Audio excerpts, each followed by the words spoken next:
Bienvenue à un autre épisode incroyable de notre film. Croyez-moi, vous allez adorer celui-ci. À la fin du film, n'oubliez pas de liker, partager et vous abonner pour recevoir nos dernières nouveautés. Détendez-vous et profitez. L'histoire tourne autour d'un jeune couple marié nommé Mead et Nico qui s'aiment profondément depuis qu'ils sortaient ensemble. Tout se passe mal pour Mead lorsque Nico tombe enceinte et qu'il doit prendre ses responsabilités en l'épousant. Un matin fatidique, Nico renvoie sa servante avec colère parce qu'elle craint que la servante ne tente de séduire son mari et que Mead ne la préfère à elle. Mead se met en colère à cause de l'action de Nico et lui demande qui va s'occuper du bébé, car il doit assister à des cours et ne peut pas s'occuper de l'enfant. Nico se dispute avec lui, disant qu'ils sont tous les deux responsables de l'enfant et doivent s'en occuper ensemble. Mead part en colère alors que Nico crie, l'accusant de vouloir lui laisser toute la responsabilité. Le lendemain matin, Mead est prêt pour ses cours et est surpris de voir son bébé JJ en bas. Il appelle plusieurs fois Nico, mais elle ne répond pas. Se sentant frustré, Mead essaie de l'appeler, mais son numéro est injoignable. Son ami appelle, demandant où il est car leur test est sur le point de commencer. Mead explique la situation, disant que Nico est introuvable et a laissé le bébé avec lui. Mead n'a pas d'autre choix que d'emmener son bébé à l'école. Pendant le test, JJ commence à pleurer et Mead fait de son mieux pour le calmer, mais les pleurs perturbent la classe. Le professeur le regarde avec pitié, secouant la tête alors que Mead demande de la compréhension. Après le test, Mead sort en appelant encore Nico, de plus en plus en colère car son téléphone reste injoignable. En retournant en classe, il tombe accidentellement sur une jeune fille nommée Sarah, qui était autrefois étudiante, mais a dû abandonner parce qu'elle ne pouvait plus payer les frais de scolarité. Elle travaille maintenant comme femme de ménage pour les étudiants. Mead s'excuse rapidement, prêtant à peine attention à Sarah en s'éloignant. Il rentre chez lui et voit Nico allongé ivre par terre, laissant toute la maison en désordre. Mead la porte jusqu'à leur chambre et revient nettoyer le désordre qu'elle a fait. Le lendemain, Mead gronde Nico pour avoir trop bu et laissé le bébé avec lui, mais Nico n'accepte pas son erreur. Elle dit que, puisque le bébé est à lui, il doit s'en occuper si elle ne le peut pas, car c'est son devoir. Mead essaie de lui faire comprendre les problèmes que le fait d'emmener le bébé à l'école lui a causés, mais elle semble indifférente. Mead mentionne alors qu'il ne l'a pas vue à l'école depuis un certain temps et lui demande quel est le problème, mais Nico lui crie dessus que cela ne le regarde pas. Mead lui dit qu'il ne cherche pas à se disputer, mais à lui parler en tant que son mari. Nico reçoit alors un appel, se lève pour y répondre en ignorant Mead et sort, Mead la poursuivant. Plus tard dans la journée, Nico et son ami sont dans le salon en train de jouer de la musique forte, ce qui perturbe les études de Mead. Il va en colère dans le salon, éteint la musique et dit à Nico qu'elle dérange ses études et le sommeil de leur bébé. Nico se met en colère, disant que ce n'est pas son problème. Mead monte alors furieux et Nico sort avec son amie. Elle ne rentre pas avant le lendemain matin. Mead invite sa mère et le père de Nico, leur rapportant tout ce qu'elle fait. Son père lui demande alors de se maîtriser et de se comporter comme une meilleure épouse. Et il dit également à Mead de prendre ses responsabilités et de relever le défi avant de partir. Le lendemain matin, Mead se réveille et voit sa mère dans la cuisine et la salue. Mead prend alors un moment pour regarder sa mère avant de lui dire qu'elle avait raison à propos de tout le mariage et regrette de s'être mariée si jeune. Sa mère lui dit qu'elle voulait qu'il se concentre sur ses études. C'est pourquoi elle ne voulait pas qu'il se marie. Mais Mead avait insisté pour épouser Nico. Nico entre alors et la mère de Mead la salue, mais elle ne prend pas la peine de saluer sa belle-mère. Nico demande alors ce qu'elle fait chez elle. Mead, surpris par sa question, lui demande ce qu'elle veut dire par là. Nico dit que c'est sa maison et qu'elle décidera qui peut la visiter, ajoutant qu'elle n'aime pas les étrangers chez elle, ce qui rend Mead déjà en colère. La mère de Mead décide alors de partir, en disant au revoir à Mead. Mead essaie de l'arrêter, mais en vain, et elle part. Le lendemain matin, Nico est sorti de nouveau et Mead a essayé de l'appeler car il avait un cours à suivre. Mais Nico ne lui a pas donné de bonne réponse et il s'est vraiment mis en colère. Sarah l'a alors approché en le tapotant et se présentant comme Sarah, ce qui a attiré son attention. Mead, encore plus agacée, l'a grondée et elle est partie. Mead est entrée dans la salle de classe et assistait au cours lorsque son bébé a commencé à pleurer, le rendant frustré et incapable de se concentrer. Le professeur lui a alors demandé de quitter la classe car le bébé distrayait tout le monde et il est sorti. Il était au téléphone avec sa mère quand Sarah l'a arrêté, disant qu'il devait changer la couche du bébé. Mead, surpris, a dit qu'il l'avait déjà changé plusieurs fois. Sarah lui a suggéré de vérifier à nouveau car cela pourrait être la raison des pleurs du bébé.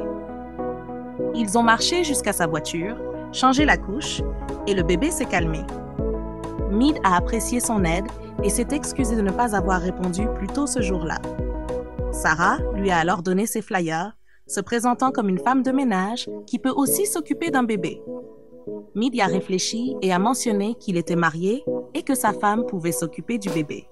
Sarah, surprise, lui a dit de l'appeler à tout moment s'il avait besoin d'aide, puis elle est partie. Ce même jour, Mead est rentré chez lui et a vu sa femme en train de faire ses bagages. Il a demandé où elle allait et Nico a répondu qu'elle avait un vol pour Abuja pour le mariage d'une amie. Mead a alors demandé avec qui elle allait laisser leur bébé. Elle a répondu qu'il était le père et pouvait s'en occuper. Mead a essayé de l'arrêter, mais elle ne voulait pas écouter et est partie, laissant Mead frustré.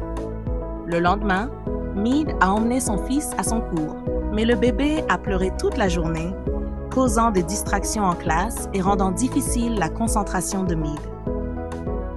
Après l'école, Mead a rencontré Sarah et lui a expliqué que sa femme avait voyagé et qu'il avait besoin de son aide pour s'occuper de son fils afin qu'il puisse se concentrer sur ses études.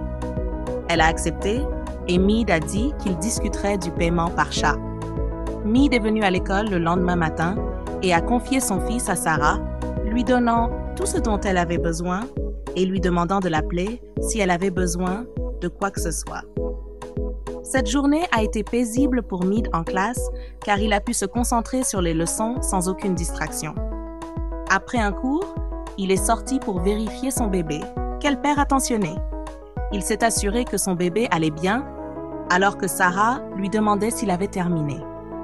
Il a répondu qu'il avait encore un cours à suivre et Sarah a dit que ce n'était pas un problème. Alors il est parti. Ce soir-là, Mead a appelé Nico plusieurs fois, mais elle n'a pas répondu. À un moment donné, elle a éteint son téléphone, laissant Mead dévasté. Le lendemain matin, Mead était dans sa voiture en attendant que Sarah vienne chercher son fils. Il pensait à Nico et au moment où il lui avait fait sa demande en mariage, et elle avait accepté. Nico était autrefois la fille charmante avec qui il voulait passer le reste de sa vie, mais malheureusement, il passait maintenant sa vie à regretter avec elle. Sarah est alors arrivée, s'excusant d'être en retard, et Mead l'a rassurée que tout ce dont elle avait besoin était dans le sac. Sarah a conclu en disant « Si tu as besoin de quoi que ce soit, appelle-moi », comme c'était leur routine. Elle a ensuite pris le bébé et est partie. Le lendemain, Sarah est venue chez Mead pour l'aider à nettoyer et à s'occuper de son bébé, Gigi. Après avoir nettoyé, elle a emmené le bébé dehors pour prendre un peu d'air frais. Mead est sorti et a demandé s'il pouvait faire une promenade et Sarah a accepté. Ils ont marché, discuté, plaisanté et ont passé un bon moment. Le lendemain matin, Mead était dans sa chambre lorsque Sarah s'est précipitée pour lui dire que son bébé avait une forte fièvre et devait être emmené à l'hôpital immédiatement. Mead a paniqué et est rapidement sorti et ils sont tous allés à l'hôpital. Le médecin a examiné le bébé et a rassuré Mead que tout allait bien, car la température avait baissé et serait prise en charge. Mead a demandé s'il pouvait voir son fils, et le médecin a dit qu'il le pouvait. Alors, il s'est précipité à l'intérieur. Après quelques minutes, Mead est sorti et a vu Sarah debout près de la porte. Il lui a demandé de rentrer chez elle, mais elle a refusé, disant qu'elle ne pouvait pas laisser les deux à l'hôpital parce que Mead avait un test à venir. Elle a demandé à Mead de rentrer chez lui et de réviser pour son test, disant qu'elle s'occuperait de JJ. Mais Mead a refusé, disant qu'il ne pouvait pas les laisser là. Sarah l'a supplié de rentrer en lui assurant que tout allait bien. Mead a alors suggéré de d'abord ramener tous les besoins du bébé avant de penser à réviser pour le test. Il a demandé à Sarah ce dont elle avait besoin et elle a répondu juste les affaires du bébé. Alors, ils sont tous les deux rentrés chez eux le lendemain et Sarah a mis le bébé au lit. Elle est descendue et a dit à Mead que son bébé dormait. Remarquant l'humeur de Mead, elle a demandé ce qui n'allait pas. Mead a expliqué que sa femme ne répondait pas à ses appels et ne se souciait ni de lui ni du bébé, vivant sa vie comme elle le voulait. Sarah l'a consolée et l'a assuré que tout irait bien. Mead a alors demandé à Sarah de prendre un jour de congé car elle avait été stressée ces derniers jours pendant que JJ était malade. Sarah a refusé en disant « Et le bébé ?» Mais Mead l'a rassuré qu'il s'en occuperait. Sarah a alors dit qu'il ne devrait pas hésiter à l'appeler s'il avait besoin de quoi que ce soit, et Mead a affirmé qu'il n'aurait pas besoin de l'appeler et est monté pour chercher son sac. Elle est descendue et a vu Mead regarder une série et lui a dit au revoir, mais Mead l'a arrêtée, disant qu'elle devrait s'asseoir et regarder le film avec lui. Sarah a refusé en disant qu'elle devait rentrer car il était tard, mais Mead l'a rassurée qu'il la raccompagnerait. Elle a finalement accepté et s'est assise avec lui pour regarder le film ensemble, riant sans arrêt. Mead l'a regardé avec admiration et lui a dit que son sourire était magnifique, et Sarah a rougi en continuant à regarder. Plus tard dans la nuit, Mead a demandé à Sarah pourquoi elle avait abandonné l'école. Elle a expliqué que son père avait signé un mauvais contrat commercial qui les avait mis en faillite. La banque avait tout pris, ce qui avait provoqué une crise cardiaque à son père. Il n'a pas pu le supporter et est mort. Sa mère est alors tombée malade et quelqu'un devait s'occuper d'elle. Donc, Sarah a abandonné l'école pour prendre soin d'elle. Elle a dit que sa mère allait bien maintenant et c'est pourquoi elle travaille pour la soutenir. Elle a mentionné qu'elle avait postulé pour une bourse, mais cela n'avait pas fonctionné, bien qu'elle soit encore pleine d'espoir. Mead l'a encouragée et ils ont tous les deux souri. Le lendemain matin, Mead est rentré heureux, disant qu'il avait réussi son test et obtenu la première place dans son département. Il a étreint Sarah, disant que cela méritait une célébration, et s'est précipité en haut pour apporter une bouteille de vin. Ils ont tous les deux bu et dansé ce jour-là, ce qui a conduit Mead à essayer de l'embrasser et à lui avouer ses sentiments pour Sarah. Cependant, Sarah n'a pas accepté, disant qu'il avait une femme et devait régler les choses avec elle. Mead lui a dit qu'il avait tout essayé pour parler à sa femme, mais qu'elle ne voulait pas écouter. Il a dit qu'il voulait mettre fin à leur relation. Même alors, Sarah a dit qu'elle ne voulait pas que les gens commencent à parler, mais Mead l'a fait taire en disant « Laissez-les parler » et l'a embrassé profondément alors qu'ils se laissaient emporter l'un par l'autre. Sarah est rentrée chez elle et a raconté cela à sa mère, mais elle a refusé, disant que Mead est un homme marié et lui conseillant de ne pas poursuivre. Cependant, Sarah a insisté sur le fait qu'elle l'aimait. Le lendemain matin, Mead était à la maison quand il a reçu les papiers de divorce de son avocat. Il a appelé l'avocat pour confirmer qu'il les avait reçus quand Nico est soudainement entré. Surpris, il a dit à l'avocat qu'il le rappellerait. Nico avait l'air échevelé et pleine de regrets. Mead ne pouvait rien dire, mais la regardait simplement. Il lui a donné de l'eau à boire et s'apprêtait à lui donner les papiers à signer quand elle s'est agenouillée, suppliant son pardon et s'excusant pour tous ses mauvais actes. Mead était tellement en colère contre elle qu'il a crié, mais Nico a continué à s'excuser, laissant Mead sans voix. Le lendemain matin, Mead est entré et Nico l'a salué et l'a remercié de s'être occupé de leur fils, remarquant qu'il avait bonne mine. Mead a alors demandé ce qu'elle voulait manger, disant qu'il voulait commander de la nourriture. Mais Nico lui a dit de ne pas s'inquiéter, car elle avait préparé à manger. Cela a surpris Mead, car elle n'avait jamais cuisiné auparavant. Il est allé à la cuisine pour se servir. Plus tard dans la journée, Sarah est venue et a été surprise de voir Nico dans la maison. Mead est sortie et a présenté Sarah comme son amie, ce qui l'a blessée, et elle est partie en colère. Mead l'a suivie et lui a demandé pardon, expliquant que Nico était revenu en promettant de changer, mais Sarah était trop déçue et est partie. Elle est rentrée chez elle en pleurant et a tout expliqué à sa mère, qui l'a étreinte et consolée. Le lendemain matin, Mead était assis sur le canapé quand Nico lui a apporté le petit déjeuner, mais Mead l'a refusé, disant qu'il n'avait pas faim. Nico a demandé ce qui n'allait pas, notant qu'il était comme ça depuis que son ami était parti. Elle a demandé à Mead de lui parler, ce qui l'a mise en colère. Il a évoqué tout ce qu'elle avait fait, y compris leur bébé hospitalisé et son indifférence. Il est parti en colère. Ce même jour, Sarah nettoyait la maison quand elle a reçu un message de bourse. Elle a couru informer sa mère et elles étaient toutes deux ravies. Sarah est allée à l'école pour rencontrer le président et a découvert que Mead l'avait aidée à obtenir la bourse. Elle était très reconnaissante et l'a remercié avant de partir. Le lendemain matin, des policiers ont frappé à la porte de Mead. Nico a ouvert et a été choqué, essayant de refermer rapidement la porte. Mead est sorti et a également été surpris. Les officiers se sont présentés et ont dit que Nico était arrêté pour meurtre.